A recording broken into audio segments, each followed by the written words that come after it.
My sister killed herself after I shut her out, and I feel like it's my fault she was buried as a man. For a little context, I'm 16, non-binary, and my older sister was 20, trans woman. I also ask that you please not make any negative comments about my sister's identity. My sister has been a 4channer for a really long time. I think she got into the website when she was like 14, and has only gone further down the rabbit hole since. She was horribly depressed, extremely misogynistic and verbally violent at home, and generally a pain to deal with. Her grades were shit, so she never went into college. She just dwelled in her room watching anime most of the day. Then, about a year and a half ago, she came out as transgender. Our parents hated it. Surprisingly enough, they didn't care about me. Hell, they even said that if I kept my grades up, they'd let me start hormones. I think they might have just been mad at her because she was unsuccessful. But since she was out of the way in most daily life anyway, they just let her stay in her room and never really kicked her out or did any of the stereotypical transphobic parents thing. She was such a shut-in that she didn't even want to go through the legal proceedings to change her legal name and gender because it would be such a hassle. The only people she ever came out to was us. The rest of her friends still knew her as a guy. She'd always been a terrible bully to me growing up, but I still felt a sense of kinship with her, as I'd basically been raised with her tormenting me, so I just kind of rationalized it as normal. Then about a year ago, I was in a relationship with a boy she was online friends with. He went to our school. The dude sucked and was a total misogynist, but I still craved the male validation he gave me, so I stuck around.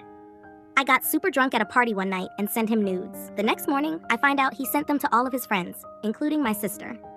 Then, the tormenting got worse. Every chance she'd get, she'd bring them up and insult my genitalia, calling it all kinds of weird, misogynistic shit. She'd make jokes, at least I hope they were jokes, about how my nudes were so ugly she couldn't even get off when she jacked off to the pictures. She'd sometimes compare my body to the weird hentai she watches, and lament that I didn't look like the lowlies she watched. It was incredibly weird, but again, I felt conditioned to not tell our parents because I was scared they'd kick her out. So I just iced her out. For almost a year, I ignored her, even ignoring the occasional breakdowns she'd have where she'd come to my room and hug me in bed and cry about how much she loved me. I just started locking my room door whenever our parents weren't in the house, which was when she'd make the creepy comments and have her weird breakdowns. She got significantly worse once I started ignoring her and would sometimes cry at my door, begging for me to let her in. Sometimes switching to insulting me and calling me slurs. Around 2 months ago, the breakdowns turned to full-on manic episodes, and she'd pound at my door and try to knock it down until she got too tired, and then she'd just lock herself back in her own room. A month ago, she took her own life. I was the one who found her body after she hadn't left the room for 4 days, which had happened before, but usually we heard noise coming through the walls. My dad barely cried, and my mother did. But at the same time, she would grumble about how much she hated not being able to have a normal son who wouldn't do stuff like this.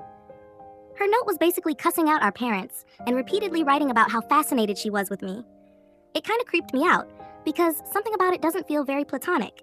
Hell, my father refused to let me read it at first, because he, translated quote, thinks this is incest garbage. But honestly, I just think she got porn sick and mistook normal sibling affection for something more. Since then, my parents have become so much more affectionate and accepting of my identity, and even have scheduled an appointment to get me started on hormones as soon as possible. I think they're also planning to surprise me with a name change, but that's just a hunch. She was put in a suit and buried under the name she hated. I know that if I'd asked my parents to do otherwise, they would have eventually folded. But I was too angry and bitter at her for what her friend did to me and how she mocked me for it that I never did. I just let it happen. And now whenever I visit her grave, I feel sick to my stomach because I feel like me icing her out was what drove her to kill herself in the first place. I just had to say this here, to anyone, to someone who didn't know her, because I miss her so much, even though she was so horrible. And I feel so bad for what I did.